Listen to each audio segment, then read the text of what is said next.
welcome to Connected with Krissy. Today I have my friend Jennifer Alberson visiting us here in beautiful St. Petersburg, Florida, and she is an IFA initiate. Is that the correct terminology for that? You've recently started studying the IFA, shamanism, and getting into that deep diving, but you also are newer to spirituality in the last few years. So let's talk about how all that happened. Like, what brought you into spirituality?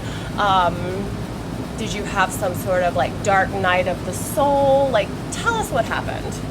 So I did have a dark night of the soul. I think I had a dark decade of the soul. Maybe a dark 10 years? maybe a dark couple decades. You know, I wasn't happy, and I kept trying things. I was in therapy. I was on so many antidepressants, and I was just like trying anything and everything I could to like be happy and feel good. And I was introduced to like a naturopath doctor, and he was kind of my first, like, detoxing my body of a lot of the toxic heavy metals and a lot of the things, parasites, correcting my nutritional deficiencies. That helped with the depression and kind of opened me up to be able to be a little more spiritual. I think our bodies are our temple, and they're an antenna that receives light and information from God. And we're not a good antenna, and we're not a good temple if we don't clean it up. We're clogged up. Absolutely. So that was kind of my first start, and then my first introduction was to like The Secret. So I was all into the law of attraction and The Secret, and I've really matured out of that now, and I'm more authentic. How many years has it been? Like, so The Secret was the first thing that was introduced to me as well. When was The Secret introduced to you? Because that's we were talking earlier, that's the way most people start into this. I must have been 36, 35, okay. 36 was when I was first introduced. By the way, this beautiful woman is 42, and I'm like, wait, what? Like, no, like, you look 25, like all of like 20, thank you. Gorgeous, stunning, and like even though we don't focus so much on that in spirituality, like I like a pretty girl, like I like to have something aesthetic to look at, so you are stunning. I feel the same way about you. I just want to say that. Well, gorgeous goddess right here. Thank you. So you went into the spirituality, started with law of attraction, started kind of like cleansing your body.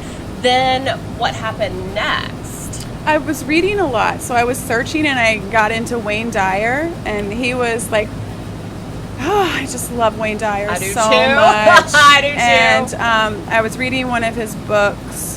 Which one was it? Maybe Wishes Fulfilled. And he was talking about referring to a book called 3 Magic Words, and the 3 magic words are I am God. Yes. And I remember it took me, which is touchy. Yes, it right? took me. I thought super touchy. The first time I read it, I thought it was blasphemy. Absolutely, because she's from Atlanta. I'm from North Carolina. Like, you know, very Southern Baptist, Orthodox. Like, yeah. We were both raised in that way, so it's breaking a lot of conditioning. Oh, I was very indoctrinated into breaking a lot of conditioning. Heaven and hell, and like same. The fear of hell and the reward of heaven, and always measuring myself up against this system and never being good enough, never measuring up. So when I saw I am God, it my brain couldn't take it in. The programming was so deep. Trigger. I had to read that chapter maybe 2 weeks, and I couldn't. It was like I couldn't focus on it. It was the weirdest thing. It was like I couldn't take it in. Yeah. The programming was that it's in our DNA. Yeah. So after about 2 weeks, I was like, this kind of makes sense. 2 weeks is fast. I feel like for me to be able to say, it took me potentially years. Well, it took me longer to really sink in. Yeah, because I'm like, I remember the first time I ever saw that, which spirituality does see. Even Gnostic Christianity teaches I am that I am, and I am the God consciousness. But it takes it when you are raised in a certain type of way. That's a very difficult thing to come into. At least it was for me. But okay, so continue on. So no, it was very difficult. Woo! Like, because Jesus was our Savior, our Messiah, and now I look at Jesus as, you know, he attained Christ, Buddha consciousness. 100%. That we can all attain, and we all have that within us. So it's, and you know, talking to my mother about it, my mother just, when you're indoctrinated into the fear of heaven and hell, or the reward of heaven and the fear of hell, when you're so indoctrinated into that and your belief system is so strong, you worry about people in your life that you think are going to go to hell because you don't want them to spend eternity in hell. I used to feel that way. Absolutely. I worked at a Jewish nursing home for 16 years. Wow. And when I went to a Bible study, and because I was heartbroken when my residents would die. I was very connected to many of them, not all of them, but many of them I was very connected to, and it was like losing a family member. And I went to a Bible study, and I was like, are they going to hell? They don't believe in Jesus.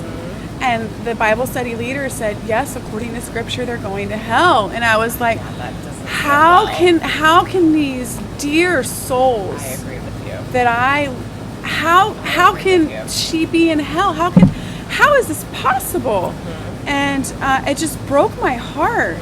And I actually, after that, I kind of separated from my residents. I couldn't let the bond get as close because I was too heartbroken when they would die, and thinking of them burning in hell was agonizing for me. So I have a lot of compassion for people that still feel and think that way, because the programming's so deep. You don't want people to go to hell, so you're going to pray for them, you're going to try to save them. Absolutely. Like that. So it goes so deep. So, you know, I just kept reading and learning and seeking. And then you made a big move.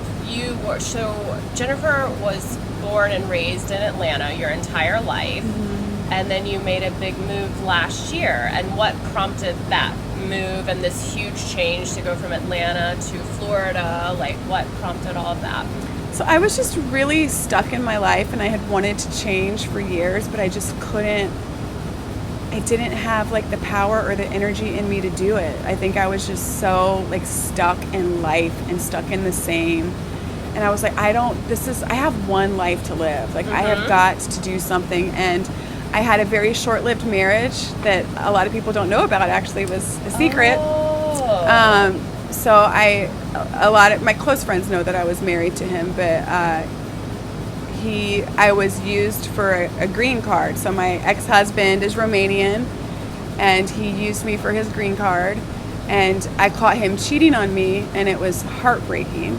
How did you catch him? Was it intuition? It was intuition. I knew with all my being that I had to track him on my phone and go to this apartment, and I was able to look through the window and I saw him naked in bed with another girl. No. Yeah. And then I knocked on the door, and it was this huge thing, and I was like, how the hell did I get here? Like, what?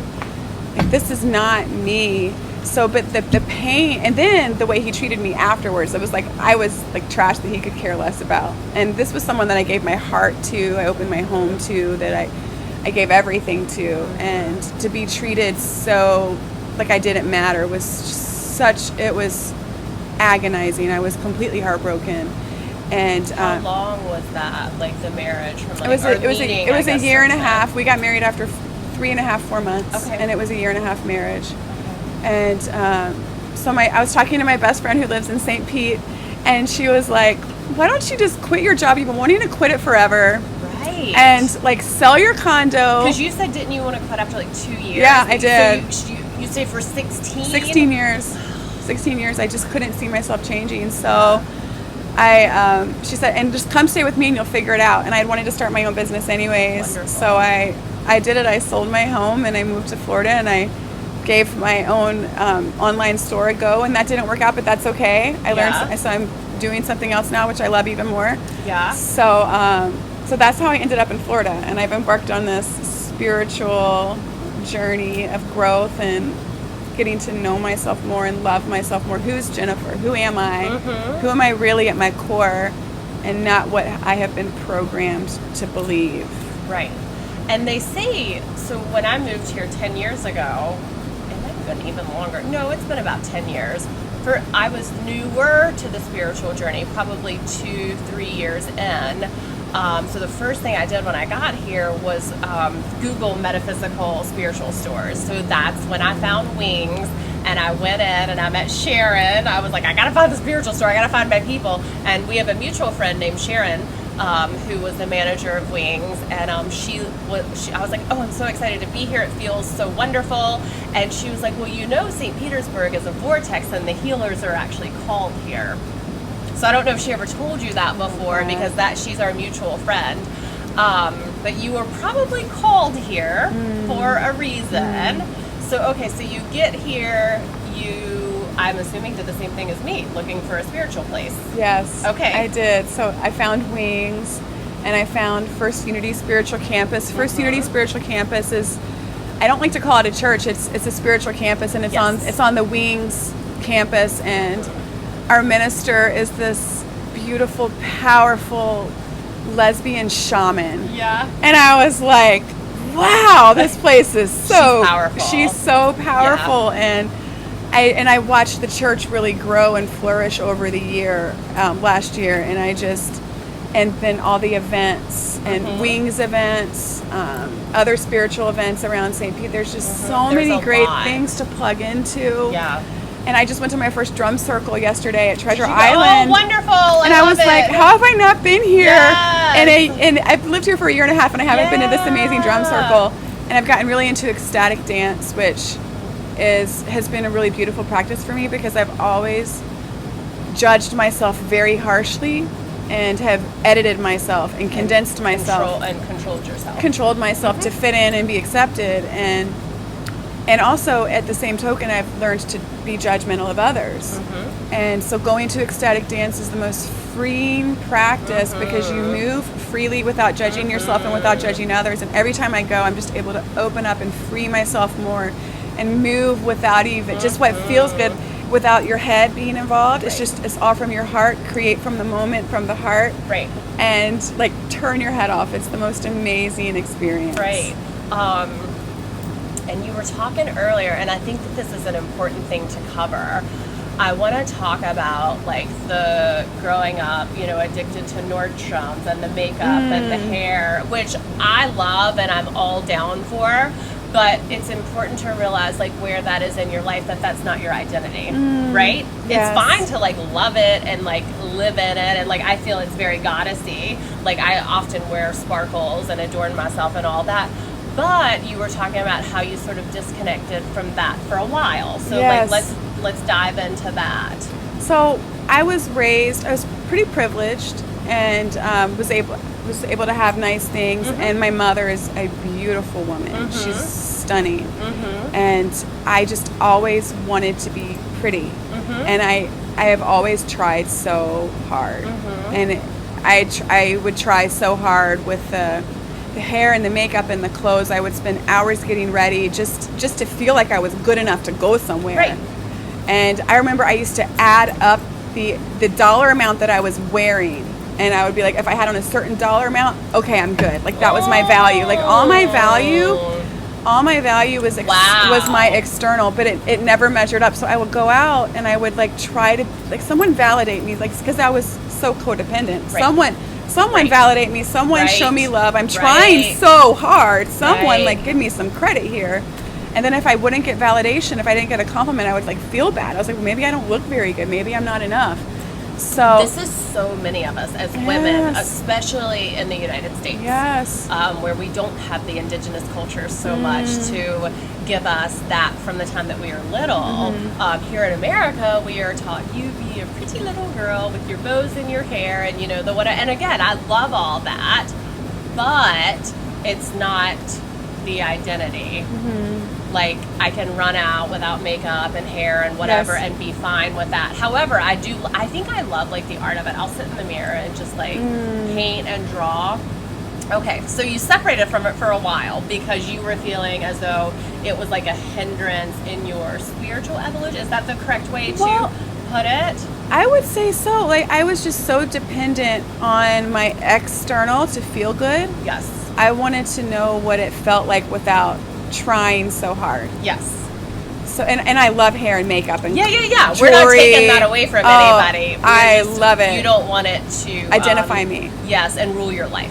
Right. So I went well, do you want me to talk about the retreat center or? Yeah, I want to start from like the very beginning. How did it all transpire? Okay. You were feeling in this type of way. It started out at Wings. So it started out at Wings. So I really... And I would say Wings is a great first time place. Very easy, very, but then when you deep dove. I totally deep dove. You deep dove. So you started out at Wings. I started out at Wings and just started evolving and meeting people and going to these wonderful groups and started working with this spiritual teacher and healer, Maximus Light, who I love dearly, and learned so much from him and ended up going to this retreat center in the woods. I was in transition. My roommate sold her house and it was like time for me to go find somewhere else to live, but it didn't feel right in my head. Like I knew in my heart that this was the place for us to go, to this retreat center. It was like my time to go heal.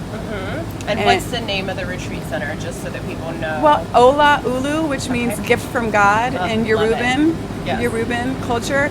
So, you know, I was going to, and me, so this is a girl that's like, I could never live more than 20 minutes from a Nordstrom, Costco, or Trader Joe's. Yeah. Like, I went to the middle of the woods. Yes, it's very central. Is it Central Florida? It's like in the central. sticks. It's rural, undeveloped Florida. Wow. Crescent City, 3.5 hours from here. It's like an hour from Daytona. Okay. Off of a sand road, y'all. Whoa. They don't even have dirt roads in Florida. I was like, this is a sand road. I've never seen one of those here.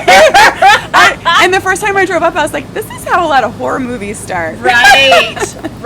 I would think the same thing. So. And your Maximus Light introduced you to this place. The center. And okay. Well, we had gone to just to visit for a night to see how it felt for him to do retreats and events there. And then I was like, it feels so good here. I want to come back and stay. I want to stay here. I need to be here. I felt it in my heart, but my head was saying, you're crazy. You're insane. Now, people of all color here, because I know Aoife is Nigerian, African descent. Were you the only white girl? No. Okay.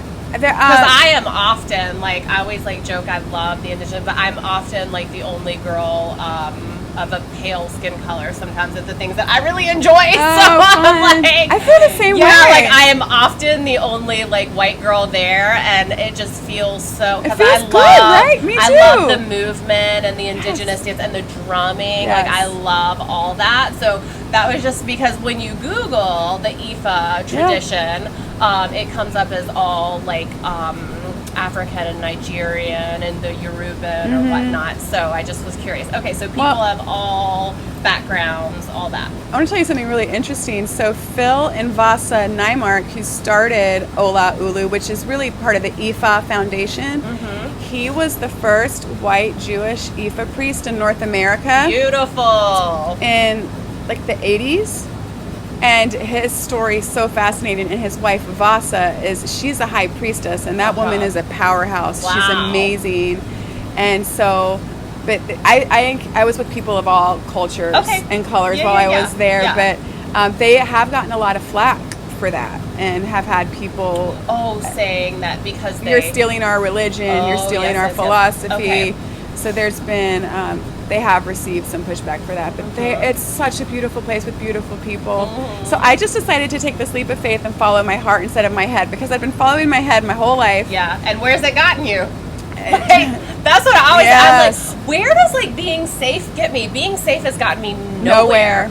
Being safe has gotten me nowhere. So like that's why I started the show. I was like, I'm just gonna start talking about all the weird shit that I like. Yes, girl. With all the people that I like, and we're just gonna put it on the internet. I don't care who. We talked about plant medicine yesterday. I love it. And like white girl from like dogmatic, religious North Carolina, and like we were talking about the mushrooms. I love it. Like, you know, it's just you have to be who you are. So you go, you followed your heart. Safety got you nowhere, which is same as me. It has gotten me nowhere. Yes. So I kind of went with this idea. I was going back to the makeup and hair. I was like, I'm not gonna try to be pretty, because I've tried so hard to be pretty my whole life, and I felt like I never measured up. I was like, what would it be like if I didn't wear makeup and I didn't fix my hair and I wore t-shirts and yoga pants every day, and if I quit shaving, all these things that I thought that I had to do to be pretty and feminine, I quit doing it. And I was like, who decided for women that in order to be feminine, you have to shave your body hair? Right. Like, who Right. decided that in order to be beautiful and feminine, we have to do these things? Right. And it's weird if we don't. Right. Because I used to look at girls that didn't shave and think they were weird. And I was Yes. like, I'm just going to experiment and see what happens. If all these creature comforts, all these things that I depended on to feel like I was myself, if I let them go and I peel those layers away and I get to the core, who am I really? And what do I really want? And so it was a big shedding process for me, a huge shedding process, so many layers, and learning who I really am. And I'm still learning that. That's a really big question. Who am I?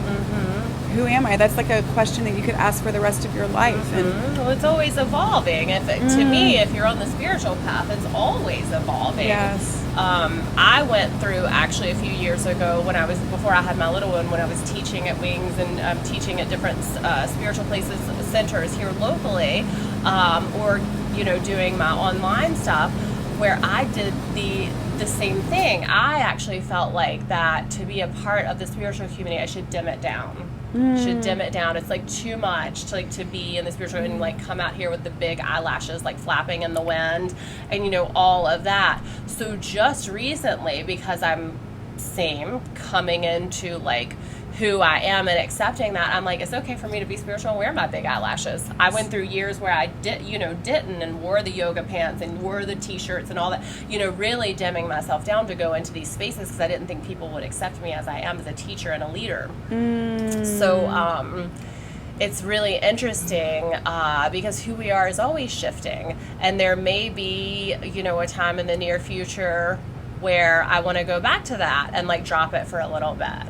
Or there may not. Like we're always changing in this. Okay, so you go out to the woods for how many months? So, well, I was just going to stay for a month initially. And I went on March 8th. Oh my gosh, so right before all this So happened. right before quarantine happened. Were you hearing that things were going to happen? I was hearing about Okay. COVID, but stuff like that doesn't really affect me. Right. So I was hearing about it, and I was like, okay, this is a thing, whatever. I'm just going to live my life. But so I go on March 9th, and then, a few weeks later, everything shuts The down. 17th, yeah, 16th or 17th. And I decided to stay on, so I ended up staying there for 3.5 months. So what is it? Is it like a bunch of little houses on like a land? So or like... it's a 10-acre property in the middle of the woods on a lake. And you can't see any other homes or docks on the lake. It's like you have this private lake, and it's like this sacred forest with gardens, and there's 21 sacred energy vortex gardens there.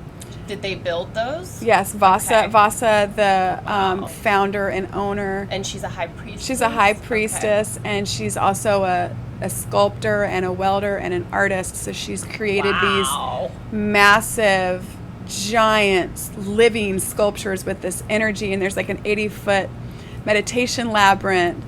And there's a copper pyramid there's the whole property is gridded with crystals.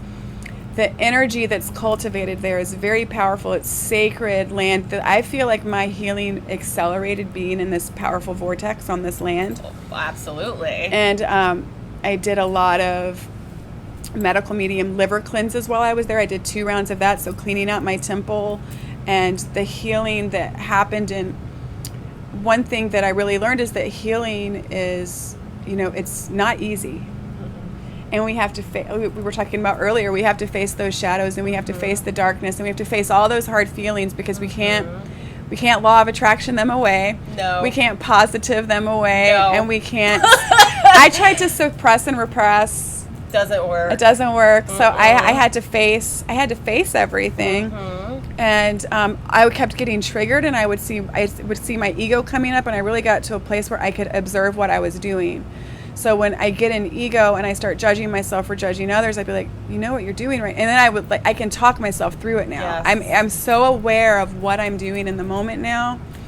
And but my time there was such a gift. And there were times where there were other people there, and there were times where I was completely alone with my little 5-pound chihuahua on 10 acres in the middle of the woods. So did you have a separate space there? Or did you live in the house? I had it, so it's a 2-story garden home, and it sleeps like 11 or 12. Oh, okay. But each level is completely independent of the other. They have their own kitchen, their own entrance, their own, bathroom. So I was downstairs, and the guests were usually upstairs. Every now and then I would have to share my space with someone, but not often. So I had my own space, and I discovered Kundalini yoga while I was there, and got much more deep with my mantra meditations, and just made friends with snakes. I had, all the animals there, and just connecting with the trees and the plants. I worked on the land. I always thought I was a city girl,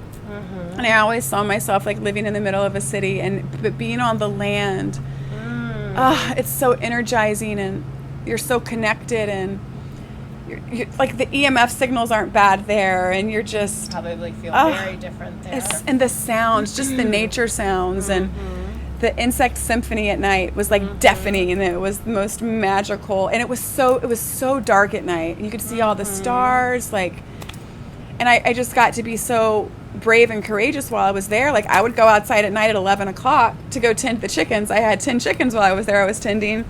So is that what they do? They give you jobs while you're there? Well, I was kind of, there's a dolphin. Oh, yay! Hey, dolphin! They're so happy. Yay. This happened with Natty, too. They were everywhere. They were jumping all over the place. Oh, I love it. Oh, thank you for that gift. That's what happened. Beautiful. Yeah.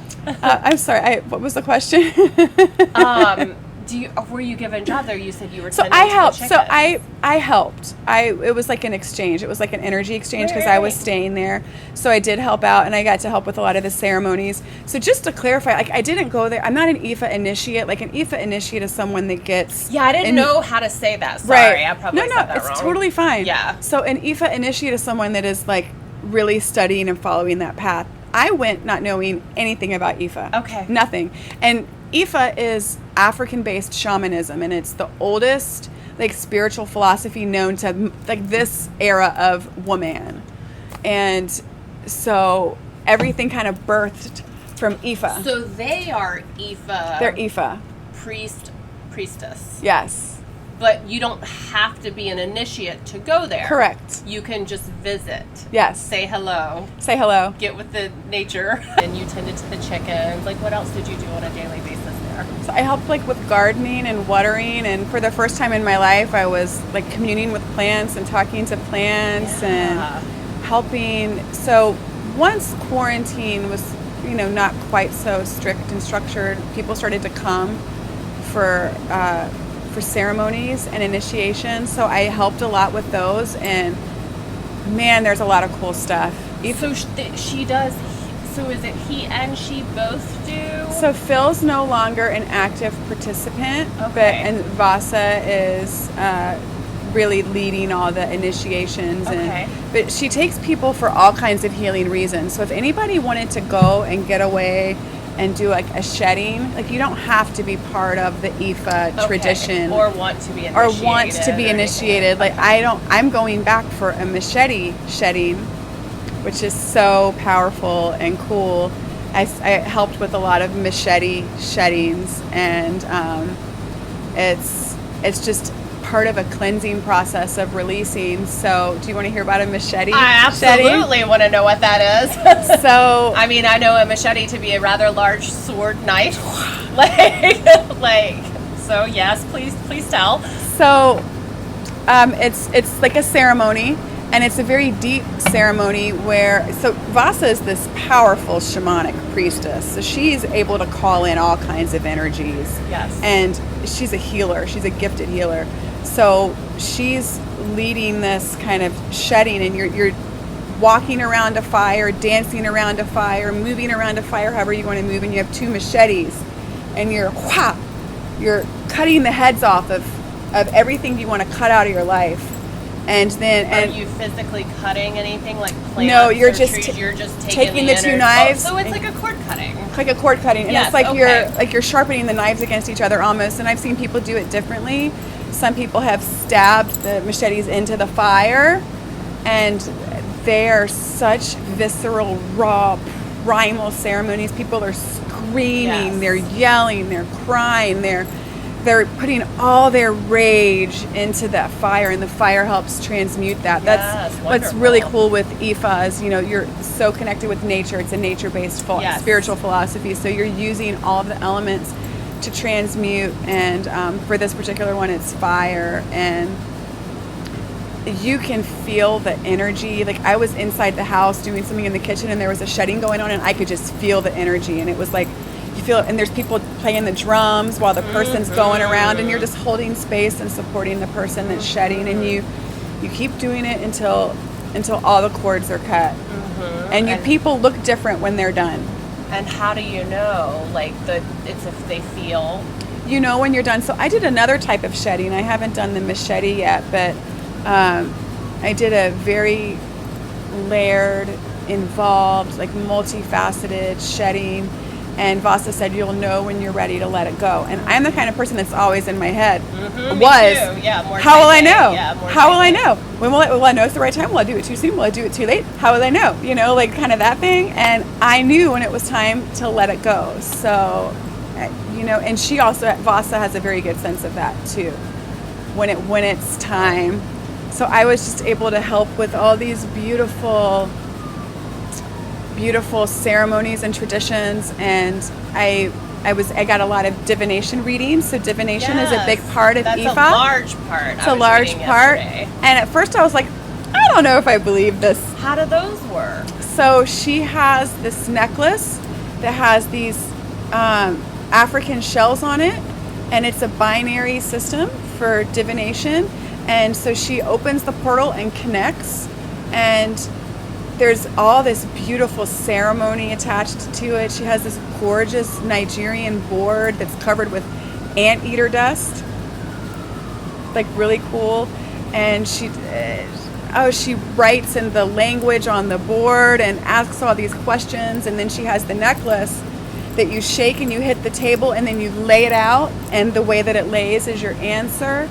And it's kind of uncanny how accurate it has been. Because at first I was like, I don't know about this stuff. I don't know what this means. But she did the most beautiful reading for me, and it was my spiritual life path, and my guardian ancestor, and my guardian Orisha. Okay. And it was And Orisha is what? Like the American guardian angel? Like what? So they work with 21 guardian Orishas. Okay. And the guardian Orishas are energy matrices, vortexes that we are born into, and we walk with that during our life. And they're also based on like archetypal gods or goddess characters in that tradition. That's the name for that guardian Orisha. Does that make sense? Ish. Okay. So there's going, though. So I'm an Oya. So an Oya is one of these archetypes. My guardian Orisha is Oya, so I walk with the Oya energy. And what does that mean? So Oya means that I'm like goddess of the marketplace, business and commerce. Okay. And rapid change. And it's so interesting because the first 40 years of my life there was no change, and now it's like I hit the ground running. I'm changing everything, and I change it all the time. I just got chills. Yeah, so I'm like coming into me. Okay. Coming into who I am. So change, and like almost like a shapeshifter, being able to so she also wears masks. So the masks are like a dual purpose. So a mask of knowing what to reveal in certain situations, but also seeing through the masks of others. Mm-hmm. So are all the Orishas psychic? Like in some kind of way? Because to see the mask of others, would be a very psychic thing. Yeah, right? very intuitive psychic. Yeah. I'm not sure about all the other ones, but they're all very different. So I know I read a little bit about this yesterday. So I know a lot of Obatalas, and Obatalas are very in their head. Mm-hmm. And they're very, I don't know how else to say it, but they're very in their head. And then Vasa is an Ogun, and Oguns are like so much energy, like they get it done, like they're manifesting generators. I mean, she's like, she just does it, like there's no thought, like there's just action, and there's massive action. So there's different like archetypes or different types of people for each one, and they all have their very unique gifts. So it's fascinating. I know. It's really fascinating. So she tells you what type of Orisha you are. Is that typical for a first time reading, or is that not so typical? Well, she does a lot of different types of reading. So this was like my guardian life path reading, and she also said that I was had a very high spiritual path, and that I could be a high priestess if I choose to do so. And that it's just really cool to hear how much it aligns with you, and when you come into coming into my power, like this is who I am. So really coming into that power, like that goddess power. So she can also you can ask questions like if you should make a move, or if you should get this job or go with that job, or I have this big decision, should I do this or that? So priests and priestesses do readings for everything. So I think they do readings every few days, just to themselves, to see if they're on path. Yeah. And then they find out where I they're. pretty much do that here. Yeah, like with tarot, or oracle or whatever. Oracle. Yeah, just what's my daily little message, right. or my few daily little messages, just to stay on track. Right. Because in our life we can get so frick, Yes, absolutely. How many readings did you have with her over that period of time? I think I had 4. I had one when I came back here too. Like if I ever have a question about something, I'll call her and she'll help me, guide me through decisions. And she has people from all over the world that call her for decisions, some really big people. I was like, wow, you know them? Because there was this couple that I follow on Mind Valley and the Solvana app, and they do readings with her before they make big decisions. Wow. And they're very, very, very, very successful in the spiritual industry. And I was like, they call you for consultations? That is amazing. Yeah. Wow. So she has people come to her from all over the world, so she can do the reading virtually, which is really cool. So there's so much wisdom there, and there's so much energy there. I don't know if it's the energy that I am going to, if I would ever get initiated, at least at this time, I don't know that, but I just know that there's power and energy there, and it's a beautiful, beautiful tradition. And I feel like I met members of my soul tribe while I was there. Voss is my spiritual mother, and I just met the most wonderful people coming through there, and just heart-centered, authentic connection is what I value more than anything now. Me too. I hate small talk. Oh! Can we not dive deep? Yes. Do we have to? I actually get really annoyed on Instagram because people will ask questions and they're like, "Oh, well, you didn't have to go on for 10 minutes." And I'm like, I'm a deep diver. I have so much Scorpio in my chart. There's nothing surface. We dive deep. So pretty much all of my relationships are like this, where we go deep.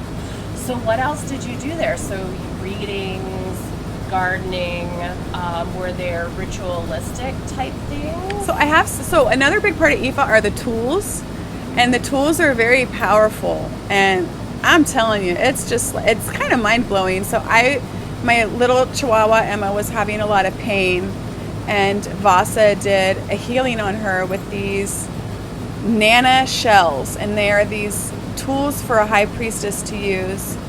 And so all the tools for Ifa are charged in the earth and charged with rituals. And so Vasa calls in all these energies and does these practices, and then you have these tools that you can use in your life.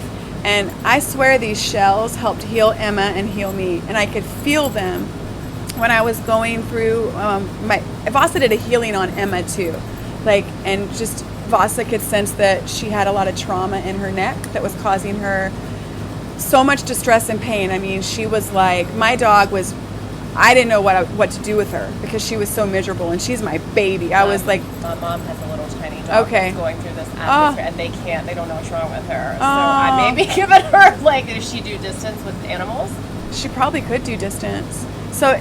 But Vasa did this healing on her and I rescued Emma. So in the first 3 years of her life that she had some trauma, someone grabbed her by the neck and she was holding onto the trauma there.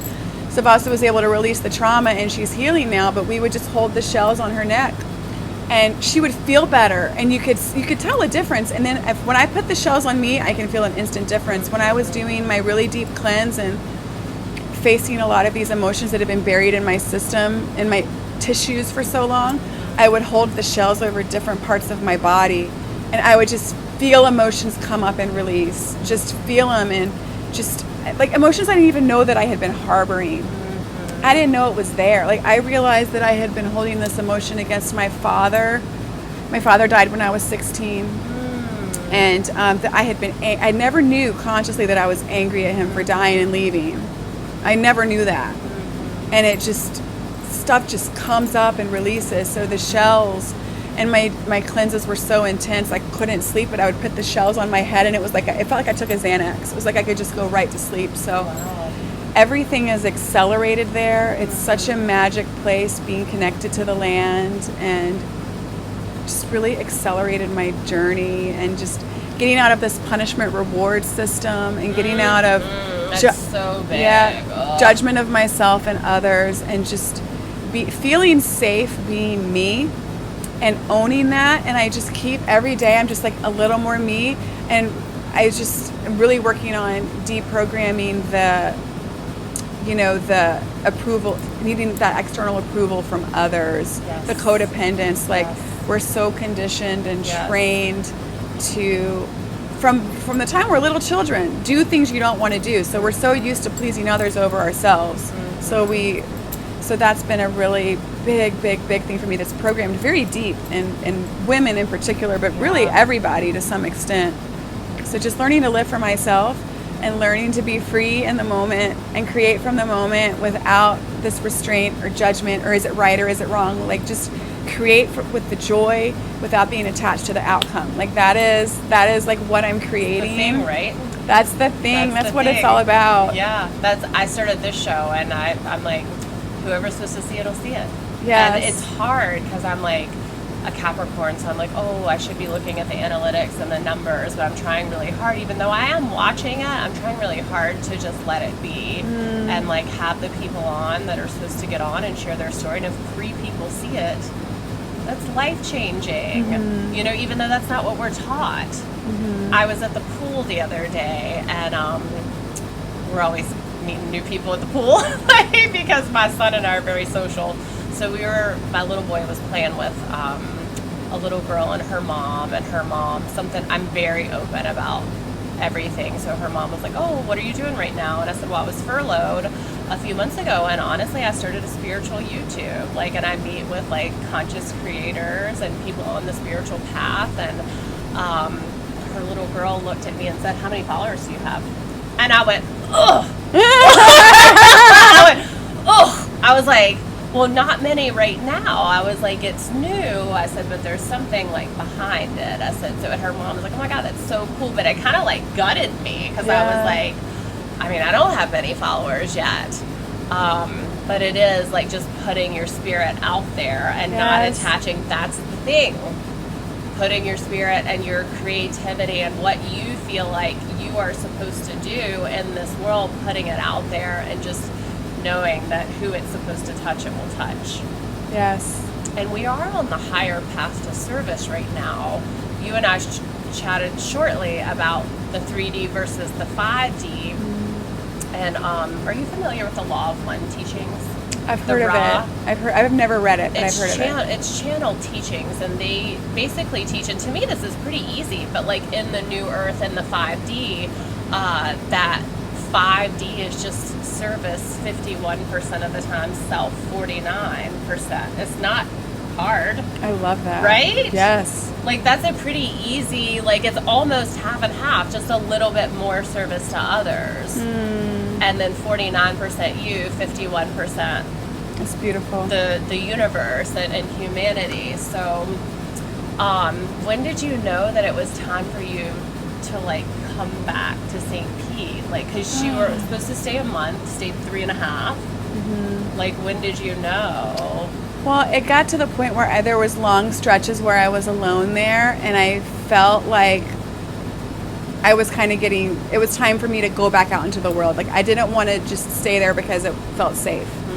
Because that's what I had done the whole first half of my life, or first part of my life, not half, was stay safe, play it safe.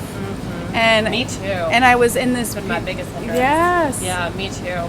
I was in this beautiful, safe cocoon, and it felt so wonderful and safe there, but it was I need to go back out, and I need to start creating something.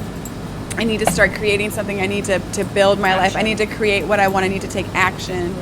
And so just came back, and it just feels so good to live from this freedom when I've never done it before, and just going with what feels right, connecting to intuition, attracting my soul tribe.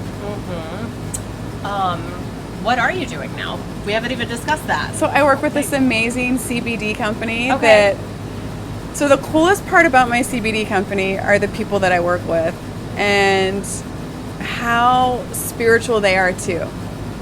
And it feels so good because I feel like the plant medicine that I am helping get out to humanity is going to carry humanity through this, what we're going through right now, this difficult time. So I didn't realize, I just got educated on hemp and how healing it is for the body, and how much our body needs it and craves it for homeostasis, and how deficient I was in it. I didn't realize. I do energy testing, so I know that my body really wanted it, like at a very high level. And so how much it's helped me and supported me. And then I think about all the people out there that are really in fear and are really in anxiety and are in like really health crises. And like this is a medicine from Mother Gaia, you know, that can help heal us and carry us through this and support us in so many ways. So I can help heal humanity, and I can build the successful business that I've always wanted to build and be really successful at it. Because that is a part of your Orisha. Is the commerce and the business. That may be a part, because I love business. That may be a part of like mine too. Speaking of plant medicines, what in your spiritual journey over the last few years have any other plant medicines come up for you? So CBD is wonderful. I use that really heavily when I was breastfeeding because of the 3-hour sleep gaps. So you're 3 hours down, 3 hours or an hour, so up to feed, 3 hours down. It was just a really horrendous sleep schedule. But the CBD, I was actually able to go back to sleep pretty immediately. Oh, good. And not have a hangover. I love it. There's very few things that you can take and not have like a hangover from that. So any other plant medicines, have they shown up for you along this path? I have done a lot of plant medicines, and it's so funny. When I was young, I had a drinking and drug problem. So I've been very anti-plant medicine. You know, I was just afraid of delving into that just because of my past addiction experience. But I have discovered plant medicine, and I've done mimosa a few times. What's that? So it's a plant medicine that's from a tree in Peru. And there's a part of the tree that's from the roots and a part of the tree that's from the bark, so below ground and above ground. And this shaman, when he was at Machu Picchu, I think in 2012, he downloaded how to create it. No. So yeah, it's. So is it a psychedelic? It's a psychedelic, like DMT. Oh, is that what it activates? It activates the DMT. It activates the DMT, and I have done that. And how do you spell that? Am I like mimosa? Like mimosa, which used to be when I drank, it was my favorite drink. I was gonna say I like mimosas. So what was that experience like? Did you? The last episode that actually just launched, and you're going to be the next one, so it kind of really melds together beautifully. We had a really deep conversation on psychedelics. I have done a heroic dose like once, like a heavy deep dive into psilocybin once, but then otherwise just microdosing because I'm already heavily sensitive. And actually even more so the last 4 months, it is like, whoa, and you probably too, from spending all that time connected to the earth and connected to nature. So what was your mimosa experience like? Take us through that. Well, I've done it a few times, and every time out in nature and surrounded by trees. And you know, the first time I did it, I had things come to me. It's psychedelic, so you close your eyes and you see. Is it a drink? Is it? No, you smoke it. Oh, okay. You smoke it. You see geometric shapes and interdimensional beings come to you, and you usually do 3 or 4 rounds. You just do one hit. And each time you would go into a different dimension. And every time I smoked it, I would enter the first dimension the first time, the second dimension the second time, and encounter the same geometric. So yours is very organized. Interdimensional beings, yes. And then the third time I would go into another realm. So each time it was a different dimension. And the first time, every time is very different. Everybody has a very different experience, but it's almost like explaining a dream. Like, you know, like it's hard to explain these things, but the first time, very clearly it came to me that my shame of my body, I just had this instant knowing that it wasn't mine, and that it was passed down through the generation, like a generational, like coding, conditioning that had been passed down from mother to mother to mother, to be ashamed of your body, and that it wasn't mine.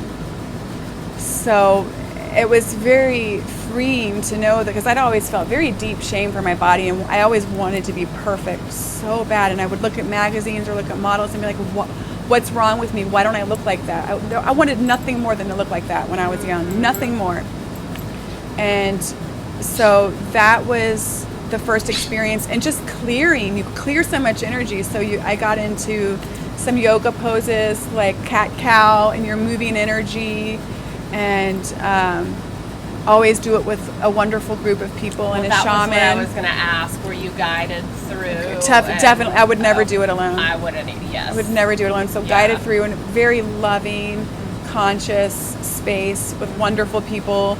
And I you know, one time I had an experience where I had no recollection or association of who I was. Like there was no Jennifer, there was no me, there was no body. It was just black, and I had no attachment to anything. Like I went to that no thing place, the void. I went to the void, and it was wild. And I just, you know, there was no me.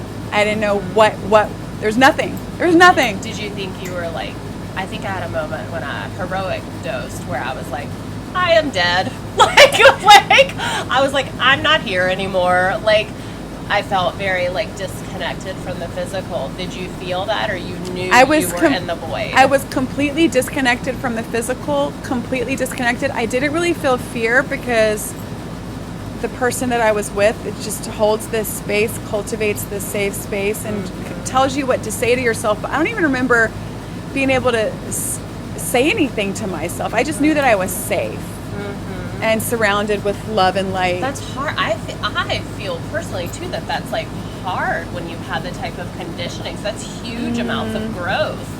Like for you to be able to take, you know, a quote unquote drug, even though that's not what it is. Like it's plant medicine, but like in the real world, or whatever you want to call, like that would be considered like a mind-altering substance, to where there could be a lot of fear behind that, with a deep religious upbringing. Yes, there was fear. I definitely had fear, but I knew, like from the research and studying that I had done, like I want to. Yeah, tons of research and deep study before I even thought about. Right, like all I want in life is to grow and expand spiritually, and get down to my authentic self, and peel away these layers of conditioning, and to reach my full potential, to unlock what's been locked down for many lives. Yes, so I like whatever key I can find to help me unlock what's been locked is something that I am willing to try. And the mimosa came into my life, and it felt right, but there was fear. There was absolutely fear. And I'm actually, once I'm done with my liver cleanses, I'm going to be doing combo. The frog. Yeah, the frog. So what is it? Toxin? The frog toxin? It's frog toxins from an African toad. And they actually burn your skin and then place it on top, and you have a very deep purge for 30 minutes, like very deep purge. And it's supposed to like reset your neural pathways and purge out more toxins, because I'm just cleaning out, doing everything I can to reach my full potential. And the plant medicine's been part of that. Becoming a vegan's been part of that. Doing these intense liver cleanses have been part of that. And then the combo will be part of that. So just whatever I can do to get more of me out. And it's not changing, altering. I'm not broken. I don't need to be fixed. It took me a long time to figure that out. I need to peel off all of these layers and get to me. And that's what I'm doing, and it feels so fucking good. That's what's being asked of us right now. we are all being called back to our true selves. Like, I really, really believe that that's what a huge part of the chaos is, because the universal powers and God's spirit, the higher being, whatever it is that you believe in, they want us to come into our full selves. They don't want us to not be who we are, and we were all given the perfect vessels. And so there is nothing wrong with, our vessels. It's our minds, and it's the conditioning. And I really think that there's a lot of us getting the wake-up call right now to step into it and to answer. Yes. And hopefully this show will assist, Yes. people that have a lot of questions right now. Because this has been my path now for about 14 years. No, like 12-ish years. And then everything just like shows up now. Like it just shows up, and I talk about this a lot. I'm also a pro wrestler. Did you know that? I did know that. So I came back to that after 8 years of being like, no, that's not for me. Like, I can't be that because I'm a spiritual, like, whatever. And like, but it's so wonderful for the shadow. Like, it just lets me like live in that, like, that deep, that's sort of like all that Scorpio in my chart just gets to like come out and like be like that. Yes! Love it. And like really embrace that shadow, because again, we're not talking about all just love and light here. It's like you have to embrace the shadow to get to who you truly are. And if you try to just embrace the love and light, people are like, there's something like fake about that, like inauthentic. So I came back to wrestling last year. They started, like, my guides started saying, okay, we want you to go back and we want you to finish this, because it broke my heart when I was 25. So I said, I never am doing that ever. It broke my heart. Well, hearts can heal. And so it's time to go back and finish. So, but the big question is, in the human experience, what are your plans? What are you going to do with that? I'm like, I don't know. I'm like, I'm just going out and being a baddie right now. Like, I'm having fun. Like, I'm living, like, that dark side gets to, like, live, like, in that character. So, but the human wants to know, like, what's the plan? Are you going to go back to television? Are you going to, I'm like, I have no idea, but I will tell you what has to happen. And this is all of us. Resonance. We all should be looking for resonance. So jobs should line up, relationships should line up, medicines should line up. We are all looking for resonance right now. Food should line up. Because if the vibrations of the earth are changing right now. There was an earthquake yesterday in North Carolina. Did you hear about that? I did hear that. Yeah. The vibrations of the earth are changing. Therefore, the vibrations of the human are being asked to change as well. And so you have to pay close attention to that. So we're all looking for resonance. Yes. Right now, and resonance with all that we do. And who gives a shit if it's weird? Who cares? Like, that was... Who gives a shit if it's weird? That was my biggest challenge, like, last year and this year, because all my friends were like, what's your plan, Jennifer? What's your plan? Don't have one. What are you doing? Have you lost your mind? You're going to the woods for 3.5 months? I love it. What are you doing, Jennifer? I love it. Like, what are you doing? Like, and so I was just doing what felt right in my heart, and like fearlessly. And the hardest part of that process, though, is learning to not listen to my head and just do what feels right, what resonates. Yes. Did you did some of those people fall away? Some of those relationships get a little more distant? Perhaps. I mean, we're still seeing, but yeah. It's like a little not as much of a resonance anymore, because you're shifting so greatly right now. Well, I think a lot of it is just me being so different now and not feeling uncertain, like I'm still coming into my own and learning how to be me in front of everybody. So there's people that I feel very safe being myself in front of, Right. like you, people that I really resonate with. Like I just know it's safe. I can say or do whatever, Yeah, and you're not going to think I'm weird. There are people that I'm. I actually like it the weirder you get.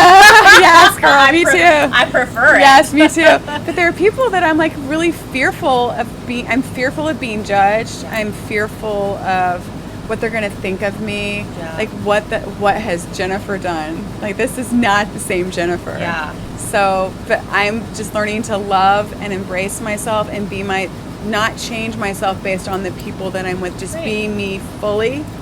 And without expectation of like having someone approve of me, or just be me for the sake of being me, and get out of the judgment, punishment, reward. So leaving that paradigm. What do you want to leave people with? Not to be afraid of your feelings and to really go there. You can't just positive the things away. You can't push the things down. After my divorce, I really tried to just have a good attitude, and it felt so wrong. Feels good to tear shit up. It feels good to tear shit up and follow your heart. Yeah. Get out of our heads. I'm telling you, our heart is so much more powerful. Connect to your heart, face your feelings, and do what feels good. Awesome. And stop punishing yourself. Oh my God, yeah. You've been crucified enough. No more. Don't crucify yourself anymore. We've been doing it our whole lives. Yes. Well, that being said, if they will allow this, I would love to visit the center in rural Florida with you one day, and maybe we can do this there.